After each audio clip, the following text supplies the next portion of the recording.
Hey guys, it's Clint. I want to talk about critics, especially because, I don't know, is comparing critics in the comic book industry to critics in other industries, because there are critics everywhere, and not just entertainment, even food. I actually watched this Hot Ones episode with Gordon Ramsay, and they talked about critics a little bit. I'm going to play a little clip of this for you, but I did think this is relevant. And it gets me wondering, actually, is there a standard or a level of professionalism, that exists in comics as it refers to criticism, critics and fans that are critical, all of those things, because they exist everywhere, not just comics. They certainly do. However, I feel like the reaction in comics is very different than it is elsewhere. So yeah, I'm gonna go over that a little bit. In fact, let's just play this little clip here. This is Gordon Ramsay and some of his thoughts on critics. Layer of a good takedown. So I'm curious. I want to hit you with a few infamously savage restaurant reviews, and I'm just curious how they hit your ear from an insult level. Before you go there, I remember once the Evening Standard years ago when I first opened, and this amazing food critic described one of my dishes. Around your eyes, Gordon. Yeah, shit, yeah, looking like toxic scum on a stagnant pool. I'm like, fucking really? That's how you describe my fucking dish? Toxic scum on a stagnant pool. Shit. Did I really hurt you that much? Let me bounce this one off of you. Please. From Jay Rayner. Writing for The Guardian in 2013, he said of the mussels at Lion de Brussels in London, "The meat inside the shells is small and shriveled and dry. Each shell contains what looks like the retracted scrotum of a hairless cat." Wow. So that's savage, right? Yeah. So we can't talk about critics like that, but they can talk about us like that. I'm a firm believer in keeping it professional, but not personal. So I had a... Okay, I'm not going to play too much. I'm sorry, everybody. I forgot that there is some language in here, so I do apologize for that. Whenever you see Gordon Ramsay, you can be assured there's going to be some language. So apologies there. Okay, so my point is, in the restaurant business, at least according to Gordon Ramsay, and he's known to be... just rude to people or nasty. It's in a funny way. It's part of his thing. Okay. But he's also a chef.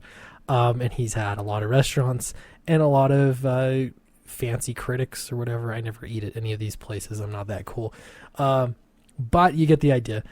So the thing is, critics can say, you saw it. We've heard two different examples. Shriveled cat scrotums was one, and the other one was like pond scum on a stagnant pool. Those are really rude things, and one might even say over the top, or beyond accuracy. Like it's not accurate. It couldn't be accurate. It is hyperbole. Now, you might hear some of these same kinds of things in comic books, certainly on YouTube comic critic channels. You see some hyperbole and even some nastiness. So the question is it the critics that need to be more professional? I don't know. I don't know the answer to that. Maybe. Or is it the chefs, the ones creating the thing, that need to be more professional? I did like the line that Gordon said. He wants to keep it professional and not personal.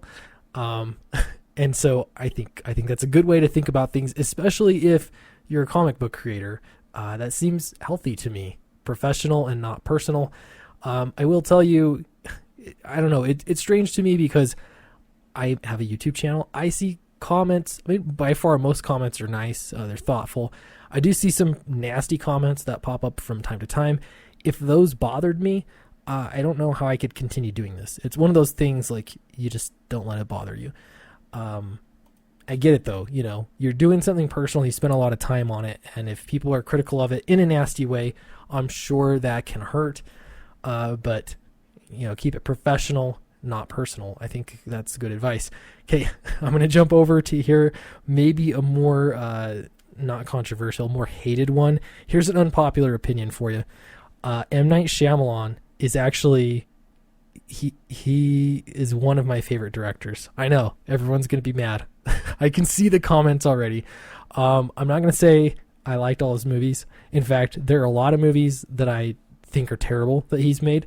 But he's made some movies that I thought were amazing, and I really, really enjoyed them.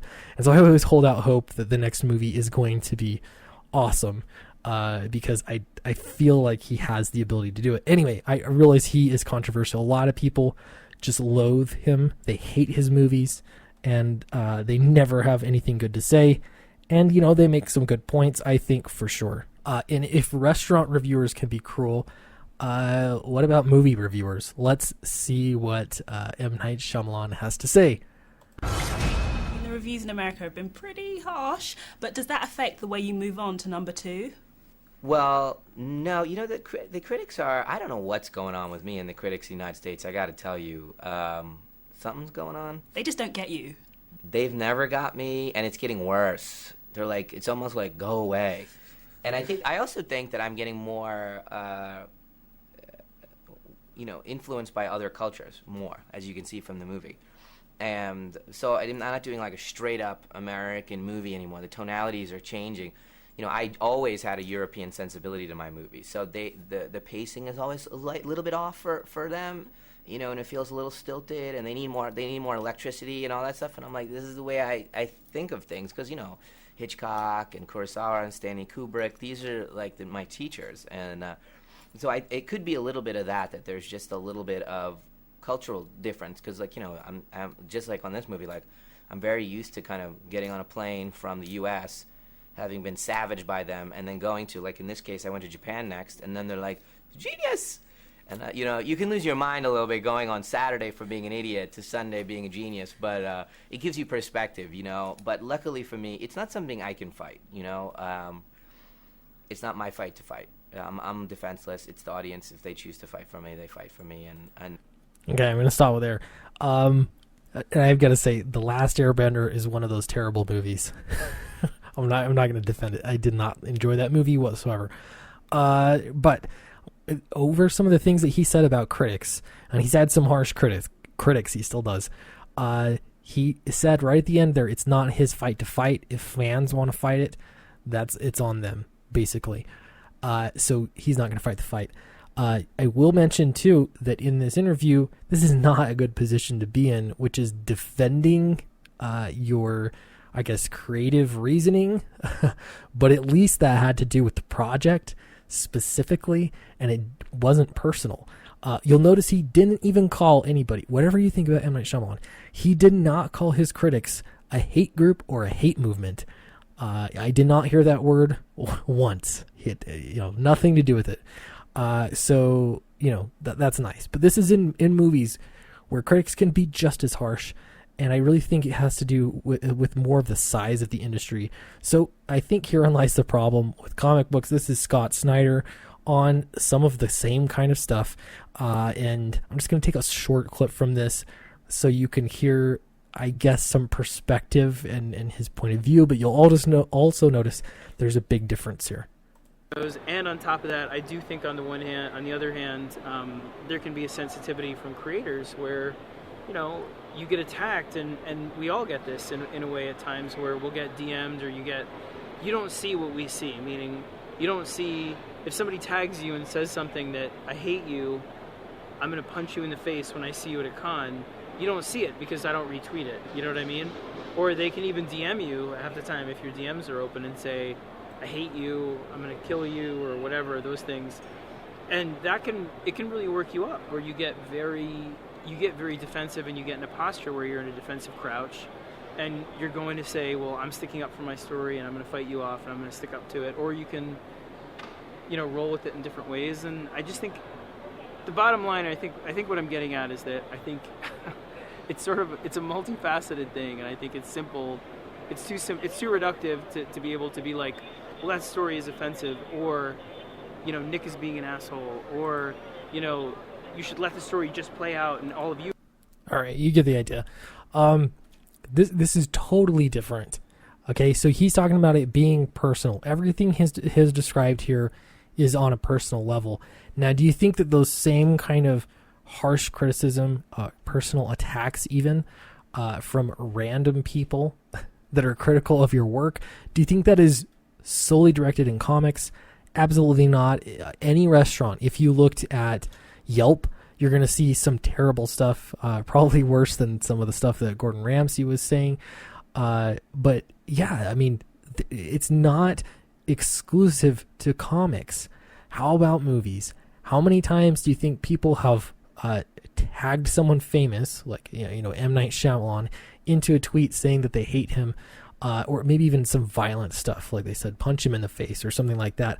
I'll guarantee you that that has happened, probably a lot. So what's the difference? I think it has a lot to do with the size of the industry, and it also has to do with how you relate with fans, or critics for that matter. To me, there needs to be a level of professionalism, and if that professionalism includes creating a little bit of space between creators that cannot take it and critics or upset fans, then maybe that's what should happen. You don't have to respond to people on Twitter if they're just saying terrible things, or even if they're being critical. You can read it, that's fine. And in fact, if it's criticism, maybe you should read it. But it doesn't mean that you need to respond to it. Remember, keep it professional, not personal. It's about the project. It's not about you personally. And if you do take it personal, if it becomes personal to you, then that's within your control. You're not going to be able to change everyone else, but you can change how you react. So those were just some of my thoughts. I'm thinking about a lot of these things because I'm like, well, I'm moving on to be a creator. So this is my book, Downcast. If you haven't heard about it a million times already, it's on Indiegogo. We're at $27,000 right now. Funds raised. It's been amazing. I do have some updates for this. I've been posting some new inked pages from Ignacio Lazaro, and we might be doing some other stuff. So I don't know. I'll probably get that figured out tomorrow, but I may have some more announcements. Yeah, good stuff happening. So thank you very much. Would love to know your thoughts on criticism in comics. What would be a good standard of professionalism? Let me know in the comments below. And you can also be really nasty to me for liking M. Night Shyamalan. That too. That's cool too. Anyway, thanks. I'll see you next time.